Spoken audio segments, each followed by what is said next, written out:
So my first labor was very long and very difficult. It was 17 hours, which is pretty average for a first-time mom, but every single minute of every single hour was so painful, and I did not know what to do to make it better. But I pushed through because I really wanted to have a natural birth. Fast forward to my second labor and my second birth, it was night and day. I was literally in active labor and didn't even realize it. And that's because I did some very specific techniques to prepare my mind and my body for birth. Peace, my name is Olivia. I'm creator of Her Holistic Path, where I give tips and deep insight about natural birth.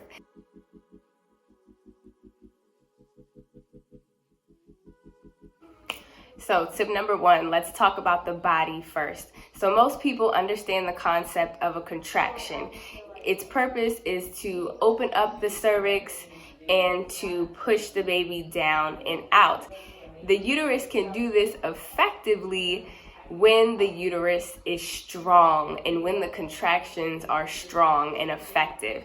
Now, there's no way for you to exercise your uterus. It is a muscle, but it is a floating organ, so it's not like connected to any bones where you can work it out like you work out your arms or your legs at the gym.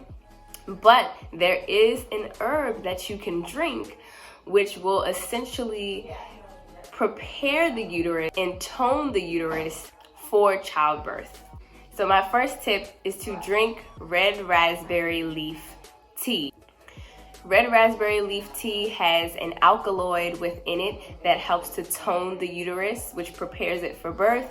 It also has lots of vitamins like A, C, vitamin E. It contains calcium, iron, potassium, and a lot more. So not only is it good for preparing your uterus, but it's also very nutritious. This is also a great tea to drink to help prevent hemorrhage, because after your baby is born and after your placenta comes out, you want your uterus to continue to contract in order to stop the bleeding. If your uterus doesn't keep contracting, then you essentially can bleed out. So a few precautions. First of all, make sure that you get raspberry leaf, not raspberry flavored. If it tastes like raspberry, you're probably drinking the wrong thing. It has to be raspberry leaf. The second thing you want to be aware of is that drinking this tea can cause cramping because it is literally toning your uterus. So if you feel a little bit of cramping, that's normal. But if you're starting to see blood or if the cramping is starting to build up and get stronger, then you definitely want to contact your provider and not drink anymore. Now, I have read studies that say that there is not a link between raspberry leaf tea and miscarriage. In fact, some people use raspberry leaf tea to prevent miscarriage, and I think this has to do with the bioflavonoids that are in it. Even though it can make the uterus contract, there are other components within this herb that actually are nourishing for the pregnancy.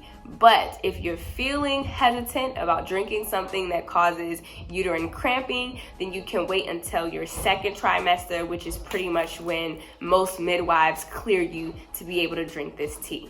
And I love to use this tea in labor. There's actually something called Labor Aid or Labor Day, something where you mix together a whole lot of red raspberry leaf tea. And this is what I did. I want to say that I only got through about half of the 32-ounce jar that I made, and it was done. Like, I was pretty much, by the time I went through half of it, I only had maybe like an hour left of labor. So my second labor went really fast, and I think it's because I drank this tea religiously through my second trimester, my third trimester, and I drank it when I started to go into labor. And then a nice little hack for you, if you don't want to be drinking hot raspberry leaf tea while you're in labor, you can pre-make a batch. So you could I use literally the whole box for labor because that was the recipe that I found. And you can brew it, let it cool down, let it steep for about 30 minutes at least.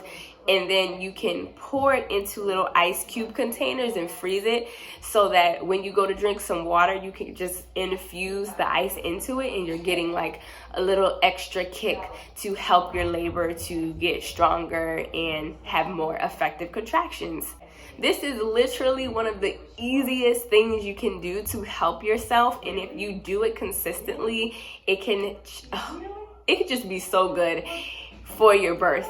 And again, I want to emphasize, do this throughout your second and your third trimester. Don't wait till you're like at 30 weeks to start drinking the tea. Drink it every single day through the second and third trimester, unless you have a specific complication where there's a contraindication that you should not be drinking it. This is literally like birth nectar. My next tip is, starting at 36 weeks, start eating 6 dates per day. So I know a lot of Americans are probably not familiar with dates. I was not familiar with dates before I got pregnant my second time.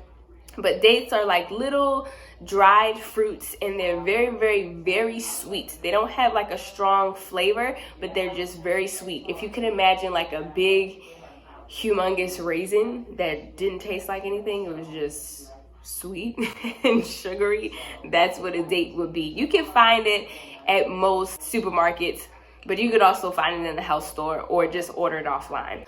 Dates are also pretty nutrient dense, but I want to read to you some of the things that dates help with from actual studies done. I believe these studies were done somewhere in the Middle East. I want to say Iran. So women who consumed dates had lower rates of augmentation. They were more dilated when admitted to the hospital. If they needed an induction, they needed less Pitocin. And the average blood loss after birth was lower in the first few hours compared to women who did not consume dates. So those benefits are huge when you're talking about how dilated you are when coming in to the hospital and having a lower rate of augmentation, because nobody wants to have to get their labor augmented. The goal is that the body is going to do all of the work itself. So essentially, dates have a oxytoxic-like effect on the body. Oxytocin is the hormone that does lots of magical things, but one of the main things for birth that it does is tell our uterus to contract. So the more oxytocin that you are creating and building up in your body, the longer and stronger those contractions are.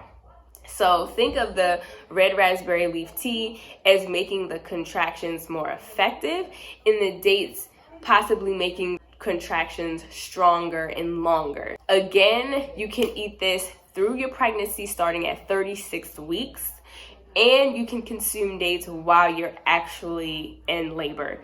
I literally don't know why they aren't giving out dates and raspberry leaf tea at the hospital and at the birth center. If I ever open up a birth center, that's what I'm going to be serving to all of the people who can have it. Now, before I move on to my last tip, I just want to remind you that if you are liking this content and if this is your second or third time visiting my channel, make sure that you subscribe so that you know when the next video is coming out. And because it really helps me to show YouTube that I'm legit and I am building an audience here. So my last super simple, super easy tip is to use a yoga ball to sit on at the end of your pregnancy. So throughout the third trimester, your baby is going to start shifting their position and moving downward so that their head is down in preparation for birth. Now, ideally, you want your baby to be head down and facing you. So if you could imagine giving somebody a hug, just upside down. Now, what happens to a lot of people is the baby turns the other way. So the head is down, but they're facing outward. And this can cause problems in labor because it can make things more painful. The back of the baby's head is a lot harder. So that hard part of their head that's protruding outward can rub up against the backbone of the mom and create really painful contractions. I'm pretty sure this is what I dealt with when I had back labor with my first birth. This is called an OP baby. Not only can it cause painful contractions, but it can also lead to more tearing and more difficulty pushing the baby out. If you want to know more about that, I have a whole dedicated video talking about positioning of the baby, how not to tear, how to avoid tearing. But the reason why most babies flip is because of gravity. So remember that the back of the baby's head is also the heaviest part of the baby's head. So if you are leaning back like this, how we lean back in the car, how we lean back on the couch, how we lean back pretty much anytime we're sitting in a chair, then the gravity will impact the baby to the point where the head flips, because the heaviest part of the head, it kind of sinks because the baby is in water. So during that third trimester, you want to make sure as much as you possibly can that you are not reclining on your back, that you're either sitting straight up or that you're leaning over. Now, I know this sounds extreme, okay? I already know you're like, what? I'm 9 months pregnant and you're telling me I can't recline? But it will make a world of a difference while you're in labor. And honestly, those few months where you're not reclining in your lazy boy won't mean much when you're looking at having back labor and, difficulty with the OP baby. And I really think, again, this made a huge difference. I did still experience a little bit of back labor, but it was nothing in comparison to my first labor. So I suggest, if you want to sit down comfortably, sit on a yoga ball and just carry a yoga ball around with you, and just get creative with ways that you can get comfortable without laying directly on your back or reclining onto your back. All right, so those are my 3 tips for the third trimester. I really hope that you enjoyed this video and it was helpful, because these 3 things alone, huge game changer for me. And I know when I work with clients who have already had babies and they say, oh, my last labor was horrible, it was painful, it was so long. When we put these things into practice, it really makes a difference. So that's all for this video. And if you're looking for a deeper understanding in preparing for birth, make sure you check out the description box. There are lots of different things you can access: ebooks, memberships, resources, and I will see you all in the next video. Peace.